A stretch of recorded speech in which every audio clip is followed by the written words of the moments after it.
몰입 영어 공부 한 달이면 어학연수 1년 부럽지 않다.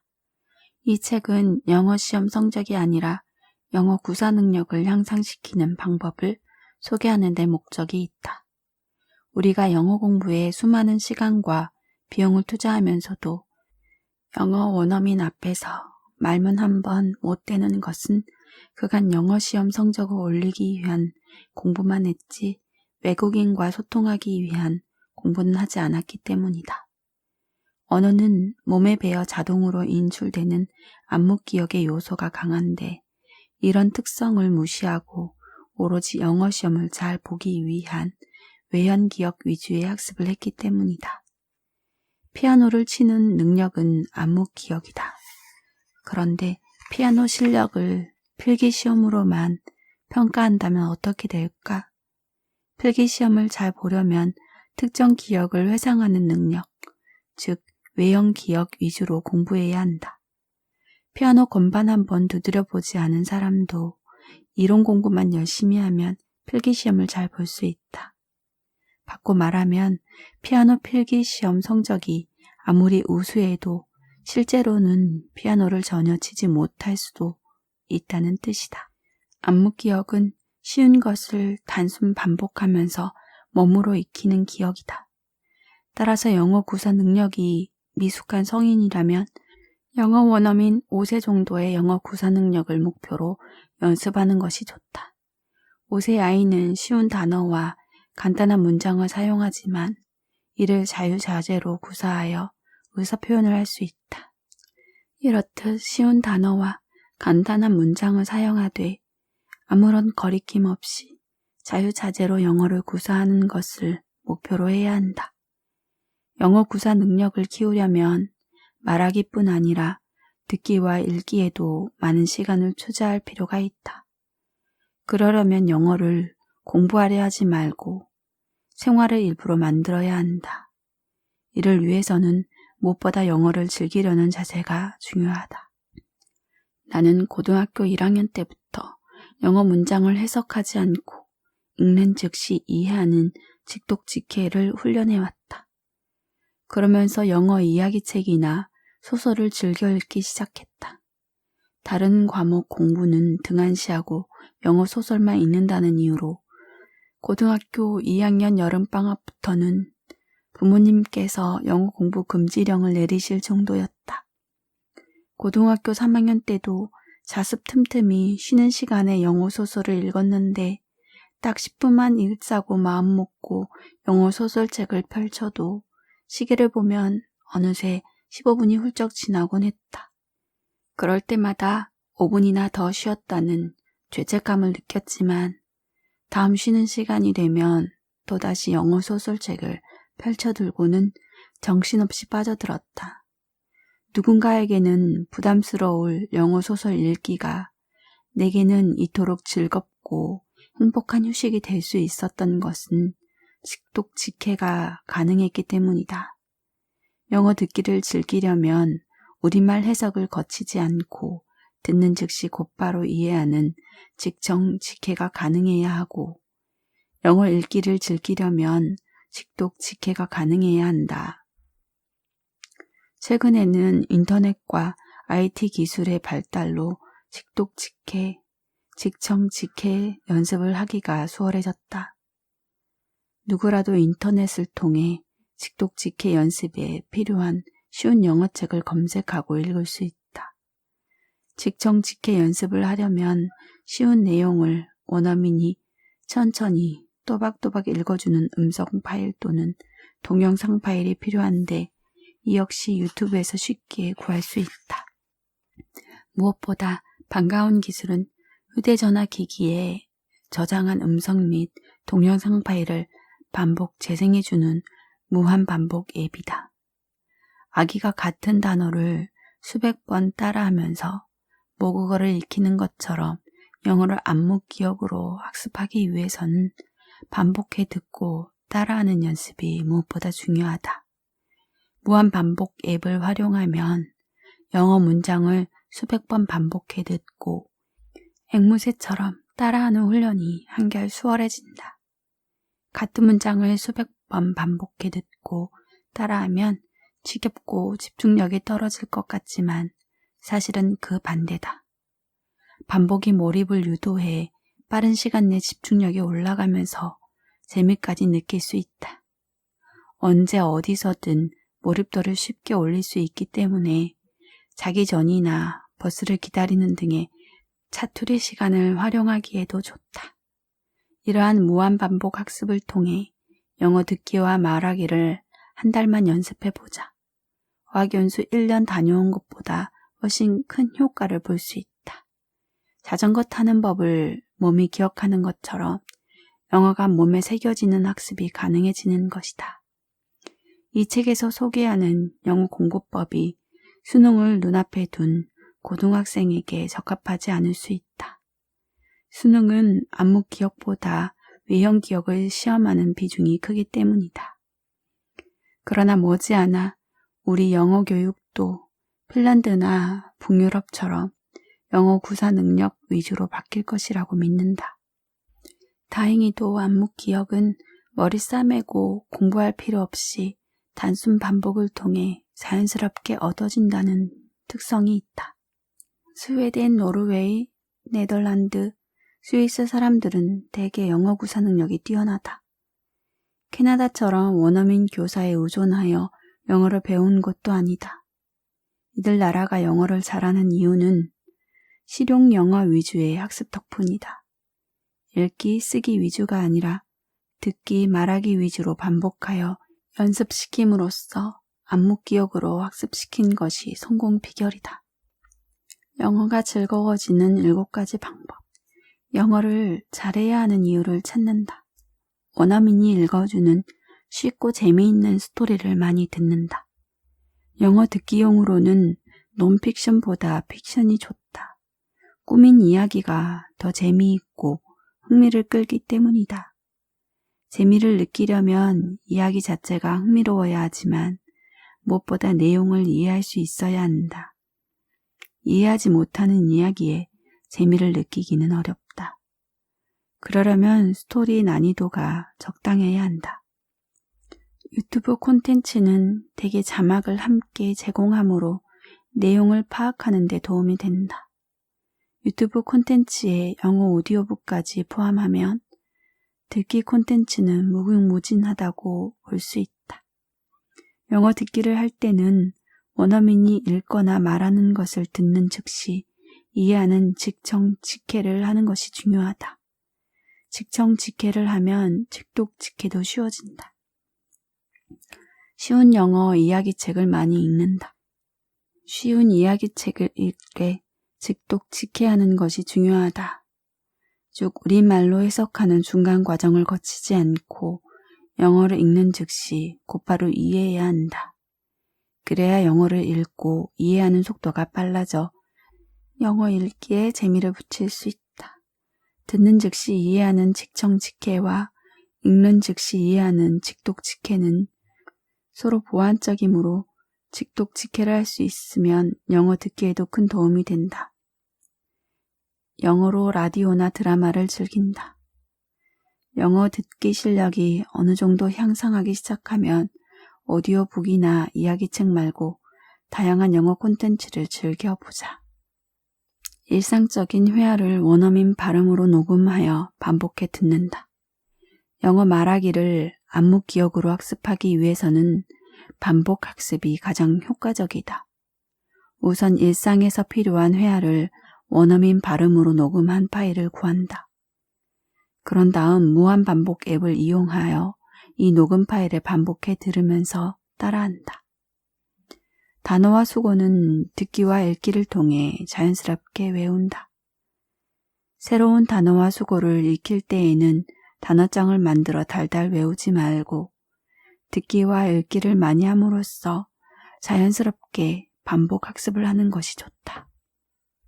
우리가 우리말 단어나 수거를 일상 대화, 독서, TV 시청 등을 통해 익히는 것과 같은 맥락이다. 일정 기간 집중적으로 영어 공부를 한다.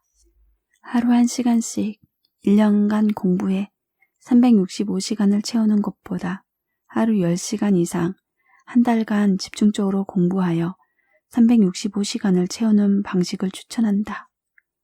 예를 들어 이번 방학에는 다른 과목 말고 영어만 공부하겠다라고 마음 먹고 실천하는 것이다. 이렇게 집중적으로 공부하면 몰입의 즐거움을 경험할 수 있기 때문에 공부 계획을 실천하기도 쉽다. 즉 하루 1시간씩 1년간 공부한다는 계획이 성공할 가능성은 지극히 낮지만 한 달 동안 매일 10시간 이상 영어만 집중적으로 공부하겠다는 계획은 성공할 가능성이 높다. 일정 기간 집중적으로 영어 공부를 하려면 초반에 몰입 장벽을 넘어야 하는데 이를 위해서는 의도적인 몰입을 해야 한다. 즉 자나깨나 영어 공부만 하려 노력하고 영어 공부 몰입도가 올라간 뒤에도 이를 떨어뜨리지 않으려는 의도적인 노력을 해야 한다. 이렇게 일정 기간 동안 영어에만 집중하면 영어 몰입도가 높아진 상태에서 공부하기 때문에 관련 뇌세포가 활성화되어 공부 효과가 훨씬 커진다. 우리가 무언가에 집중하고 몰입할 때는 그렇지 않을 때보다 훨씬 많은 시냅스가 활성화된다. 학습 효율은 이러한 활성화된 시냅스 수에 비례한다고 할 수 있으므로 어학을 집중적으로 공부하는 것이 효율적임을 알 수 있다. 미국에서 영어 잘하던 아이 한국 오면 까맣게 잊어버리는 이유. 아이는 어른보다 언어 습득을 위한 뇌가 더 발달되어 있어 언어 습득이 더 유리하다 한다. 그러나 아이가 외국어를 빨리 배우는 현상을 두뇌에서만 찾아서는 안 된다. 아이가 언어를 습득하는 방식, 즉 읽기 쓰기가 아니라 듣기 말하기부터 익힌다는 사실에 주목해야 한다.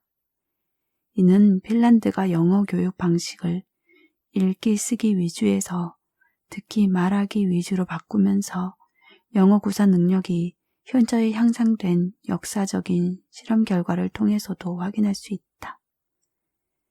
영어권 국가에 머물면서 암묵 기억 위주로 영어를 습득한 아이는 단기간 내에 영어를 유창하게 구사할 가능성이 크다. 흥미로운 사실은 한국으로 돌아오면 어른보다 빠른 속도로 영어를 잊어버린다는 것이다. 이런 현상을 방지하려면 어떻게 해야 할까? 외연 기억으로 영어를 읽고 쓰는 법을 배우면 암묵 기억으로 형성된 듣기 말하기도 쉽게 잊히지 않는다고 한다. 이는 어학의 외연 기억이 관련 암묵 기억을 고착시키는 효과가 있다는 것을 의미한다.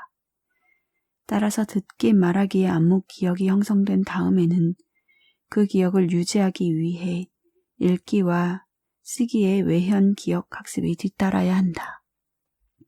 2000개 단어만 알면 유창하게 말할 수 있다. 4, 5세 아이가 문장을 만드는 방법에도 언어 습득의 비밀이 숨어 있다. 이 또래의 아이들은 많아야 2000개 정도의 단어를 조합하여 주어 목적어 서술어로 이루어진 단순한 문장을 만든다. 어휘수가 풍부하진 않지만 이를 문장 규칙에 맞게 적절하게 조합하면 어떤 문장이라도 자유자재로 만들 수 있다. 이것이 바로 유창하게 말하기 위한 기본 조건이다. 따라서 영어 원어민 4, 5세 수준의 듣기, 말하기 능력을 목표로 연습하는 것이 좋다. 세 단어로 이루어진 어구나 문장, 즉 쉬운 단어로 이루어진 짧고 단순한 문장을 자유자재로 구사하는 능력을 먼저 습득해야 한다는 뜻이다. 문장이 길어지면 자유롭게 구사하는 능력을 완벽하게 익히기 어려워 학습 효율이 급격히 떨어지기 때문이다. 비유하면 피아노를 배울 때 우선 바이엘부터 자유자재로 칠 줄 알아야 한다는 것이다. 바이엘에 능숙한 사람은 체르니도 잘 칠 수 있지만 바이엘을 건너뛰고 체르니부터 배우기 시작하면 훨씬 비효율적일 수밖에 없다. 문장 구사 능력이 유치해지진 않을까 걱정할 필요는 없다. 쉬운 단어로 단순한 문장을 만들 수 있다면 쉬운 단어를 어려운 단어로 바꾸기란 그리 어려운 일이 아니다. 또 단순한 문장을 접속사 등을 사용하여 복잡한 문장으로 만들 수도 있다. 아이가 말하듯 문법을 의식하지 말아라. 목표를 영어권 4, 5세 수준의 듣기, 말하기로 잡았다면 그 또래 아이들이 언어를 습득하는 방식을 따라야 한다. 즉, 쉬운 문장을 듣고 따라하기를 반복해야 한다. 주어니 목적어니 하는 문법 요소를 고려할 틈도 없이 자동으로 문장이 튀어나올 정도는 되어야 목표를 달성한 셈이다. 아기가 모국어를 습득하는 과정에서도 드러나듯이 영어를 배울 때는 읽기 쓰기가 아니라 듣기 말하기로 시작해야 한다. 또한 이를 끊임없이 반복해 몸에 배게 해야 한다. 이것이 바로 안목 기억을 형성하는 가장 이상적인 언어 학습이다.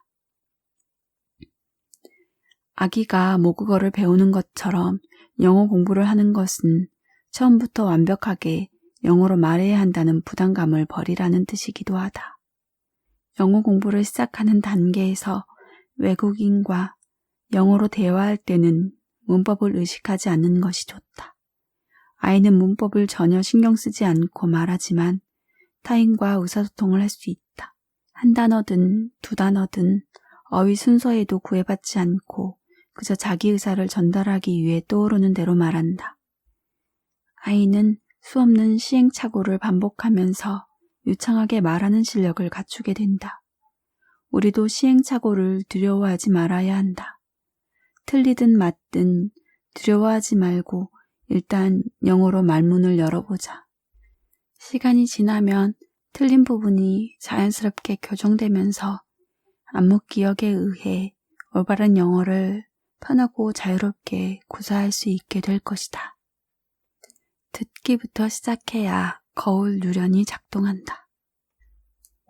동료 교수가 11세, 6세인 두 아이를 데리고 미국에서 1년을 보내고 왔다.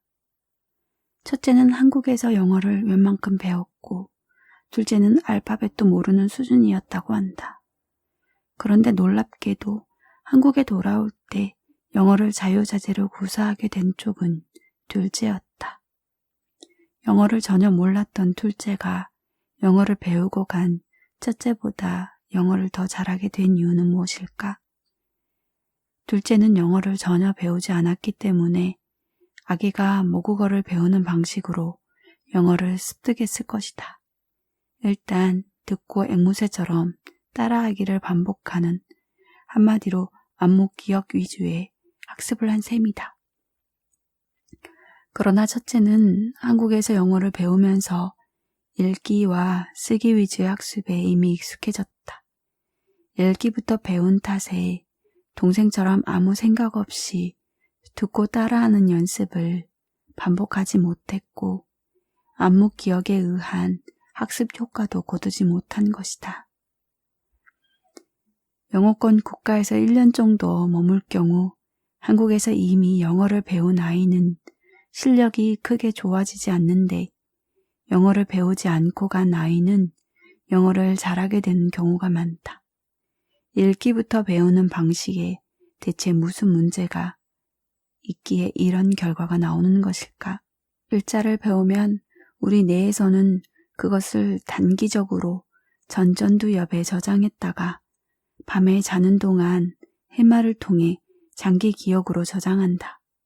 이것이 사람, 사물, 장소, 사건, 사실 등에 의한 의식적 기억, 즉 외현 기억이 만들어지는 원리다. 그런데 말하기, 듣기와 같은 기술이나 습관, 조건하에 대한 안목 기억은 손의 선조체, 편도체 등에 저장된다. 외현 기억과는 완전히 다른 영역에 저장되는 것이다. 글자를 배우기 시작하면 글자를 매개로 영어를 학습하는 뇌회로가 작동하기 시작한다. 그 결과 언어 습득에서 외형 기억의 역할이 커지고 안목 기억의 효과가 떨어진다. 알파벳부터 배우면 듣고 말하는 능력이 좀체 향상되기 어려운 이유가 바로 여기에 있다. 알파벳도 모르고 미국에 간 둘째가 영어를 웬만큼 배우고 간 첫째보다 영어 구사 능력이 더 뛰어난 이유이기도 하다. 읽기를 먼저 배우는 방식의 또 다른 문제점은 거울 뉴런이 작동하지 않는다는 것이다. 거울 뉴런이란 다른 사람의 특정한 움직임을 관찰할 때 활동하는 신경세포다. 다른 사람의 행동을 거울처럼 반영한다는 뜻에서 붙은 이름이다. 옆 사람이 하품을 하면 덩달아 하품이 난다거나 신생아가 부모 표정을 그대로 따라하는 것은 이 거울 뉴런 때문이다. 또한 아이가 어른 말을 앵무새처럼 그대로 흉내내도록 유도하는 것도 거울 뉴런이다. 영어를 어린 나이에 배울수록 발음이 좋고 나이 들어 배우면 아무리 노력해도 발음이 좋아지지 않는다고들 한다. 사실 근본 원인은 나이가 아니라 거울 뉴런의 작동 여부에 있다. 그리고 거울 뉴런 작동 여부는 영어 학습을 듣기로 시작하느냐, 읽기로 시작하느냐에 달렸다. 듣기로 영어 학습을 시작한 아이는 거울 뉴런이 잘 작동해 원어민 발음을 똑같이 흉내내려고 한다. 아기가 모국어를 익히는 방식처럼 배우는 것이다. 반면 읽기로 영어 학습을 시작한 어른은 들리는 대로가 아니라 발음 기호나 알파벳 음가대로 발음하려고 한다. 잘 알겠지만 원어민의 실제 발음은 발음 기호나 알파벳 음가와는 차이가 있다. 영어에는 독특한 리듬과 억양, 강세가 있는데 이를 잘 살리지 못하면 뜻이 전혀 통하지 않는다. 영어 공부를 읽기로 시작한 대한민국 성인은 원어민 발음을 결코 따라잡을 수 없는 것일까? 그렇지 않다. 이제라도 아이가 모국어를 배우는 것처럼 쉬운 단어와 문장을 반복해 들으며 앵무새처럼 따라하는 연습을 한다면 충분히 교정할 수 있다. 지금까지 영어 학습을 읽기로 시작해서는 안 되는 이유 2가지를 살펴보았다. 글자를 먼저 배우면 암묵 기억으로서의 학습 효과가 떨어진다는 점, 거울 뉴런이 잘 작동하지 않아 원어민처럼 발음하지 못한다는 점이다. 그런데 아주 중요한 이유가 하나 더 있다. 바로 직독직해가 불가능하다는 것이다. 우리나라에서 영어를 배운 성인 대부분은 영어를 듣거나 읽는 즉시 이해하지 못한다. 직청직해에서 직독직해까지 가능해지는 5단계 학습법. 1단계. 유튜브에서 내 수준에 맞는 이야기 찾기. 처음에는 쉬운 단어, 쉬운 문장을 천천히 읽어주는 동영상으로 시작해 어려운 단어, 복잡한 문장을 읽어주는 동영상으로 점차 바꾸어 나간다. 이렇게 점진적으로 난이도를 조절해가며 영어 듣기를 반복 훈련한다. 쉬운 문장으로 어순을 먼저 익혀라. 직독직해 훈련을 위해 제안하는 2번째 방법은 쉬운 문장 읽기다. 목표는 영어를 읽고 우리말로 해석해 이해하는 습관을 교정하는 것이다. 앞서 소개한 쉬운 이야기 듣기를 반복하다 보면 쉽고 간단한 문장 정도는 우리말로 해석하지 않고 바로 이해하게 될 것이다. 그 다음 굳이 해석을 하지 않아도 이해가 되는 수준의 쉬운 문장으로 이루어진 어린이용 책 10권 정도를 준비해 읽어본다. 문장을 끝까지 읽어야 이해하는 것이 아니라 읽는 순간 바로바로 이해하면서 넘어가는 것이다. 이 과정에서 중요한 것은 영어 어순에 익숙해지는 것이다. 우리말은 앞 단어가 뒤에 오는 단어를 꾸미거나 설명하지만 영어는 주로 뒤에 오는 단어가 앞 단어를 설명한다. 특히 관계대명사가 있는 문장은 우리말과 어순이 달라 바로바로 이해가 어려울 수도 있다. 하지만 익숙해지면 영어 어순이 우리말 어순보다 내용을 쉽게 파악할 수 있고 빠르게 읽기 좋은 방식임을 알게 될 것이다. 우리말은 끝까지 들어봐야 한다고들 한다. 핵심 내용이 문장 끝에 등장하는 경우가 많기 때문이다. 그러나 영어는 중요한 단어가 먼저 나오고 이를 수식하는 단어는 뒤에 나오기 때문에 핵심 내용을 빠르게 파악할 수 있다. 모르는 단어는 패스, 문맥으로 뜻을 유추하라. 쉽고 재미있는 책으로 다독에 도전하라. 이렇게 쉬운 이야기책 10권을 반복해 정독했다면 이제 다독에 도전할 차례다. 무조건 많은 책을 읽으려 하지 말고 내 관심사를 다룬 책 중에서 재미있고 쉬운 것을 고른다. 그래야 지치지 않고 꾸준히 많은 책을 읽을 수 있다. 드라마 시청으로 일상 표현 익히기. 쉬운 듣기와 쉬운 읽기를 통해 영어 듣기 및 직독직해에 익숙해지고 자신감이 붙었다면 이번에는 난이도가 낮은 영어 라디오 드라마를 찾아 들어보자. 라디오 드라마는 청취에 최적화한 콘텐츠이므로 영어 듣기 초보자에게는 TV 드라마보다 더 좋다. 라디오 드라마를 대부분 이해하며 들을 수 있게 되면 다음에는 대사가 어렵지 않은 영드나 미드에 도전해 본다. 특히 시트콤 장르는 일상적이고 간단한 대사가 많이 나오기 때문에 미드 입문용으로 좋다. 드라마에 재미를 붙이면 내가 앞서 여러 번 강조했던 영어가 일상이 되는 일이 더 쉬워질 것이다. 영화나 드라마로 영어 공부를 시작하려는 사람이 많지만 나는 뉴스 듣기 등을 통해 영어 듣기에 자신감을 얻은 뒤에 영화나 드라마에 도전하라고 권한다. 뉴스나 드라마 등을 즐기려면 여는 부분을 잘 듣는 훈련을 집중적으로 할 필요가 있다. 이를 위해서는 뒤에서 소개할 무한 반복을 통한 듣기 훈련을 추천한다. 이 무한 반복 앱을 활용하여 안목 기억을 발달시키는 영어 공부 방법을 무한 반복 학습법이라고 부르기로 하자. 영어 말하기의 안목 기억을 형성하는데 이보다 더 효율적인 방법은 없다고 자신할 만큼 이 무한 반복 학습을 강력히 추천한다.